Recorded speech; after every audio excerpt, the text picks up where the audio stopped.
नमस्कार।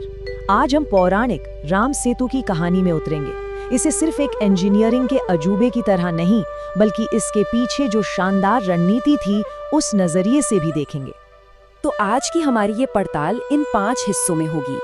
हम एक बहुत बड़ी फिजिकल चुनौती से शुरू करेंगे और इसे एक मनोवैज्ञानिक दांव पर जाकर खत्म करेंगे। चलिए इस दिलचस्प कहानी में गहराई से उतरते हैं। कहानी की शुरुआत होती है एक बहुत बड़ी रुकावट से। एक ऐसी रुकावट जिसने राम की विशाल सेना को लंका पहुंचने से पहले ही रोक दिया था। सवाल बहुत सीधा था, लेकिन इसका जवाब वो नामुमकिन सा लग रहा था। इतनी बड़ी सेना को एक विशाल और अशांत महासागर के पार आखिर कैसे ले जाया जाए? तो जरा सोचिए, लाखों की एक जोश से भरी सेना लड़ने के लिए एकदम तैयार, पर उनके सामने खड़ा था एक विशाल समंदर, मानो एक बहुत बड़ी दीवार जिसने उन्हें रोक रखा था। अब ये एक ऐसी पहेली थी जिसका जवाब किसी के पास नहीं था। और यहीं पर कहानी एक दिलचस्प मोड़ लेती है। जब ताकत काम नहीं आई तो इंजीनियरिंग और दिमाग का इस्तेमाल हुआ। चलिए मिलते हैं उस शख्स से जिसने इस नामुमकिन को मुमकिन कर दिखाया।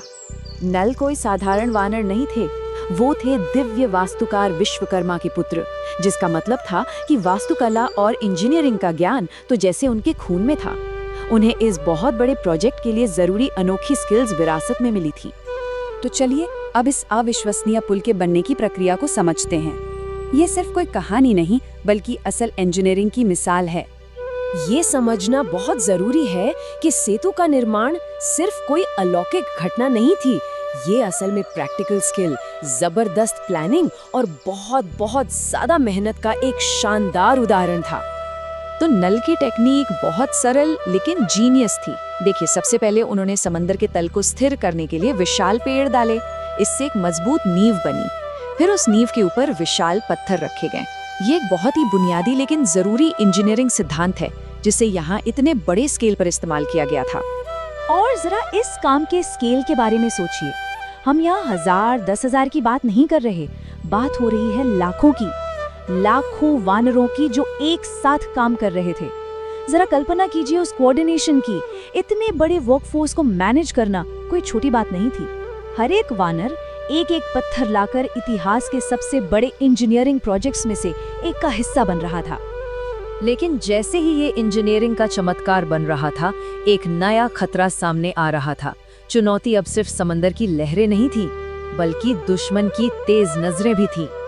उधर लंका में रावण की चिंता बढ़ रही थी। जाहिर है ये पुल उसके लिए एक बहुत बड़ा खतरा था। इसलिए उसने अपने 2 सबसे भरोसेमंद जासूसों शुक और सरन को एक खास मिशन पर भेजा। उनका मिशन एकदम साफ था।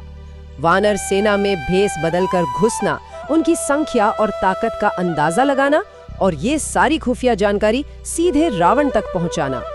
ये जानकारी रावण की युद्ध रणनीति के लिए बहुत जरूरी थी। लेकिन उनकी ये योजना काम नहीं आई।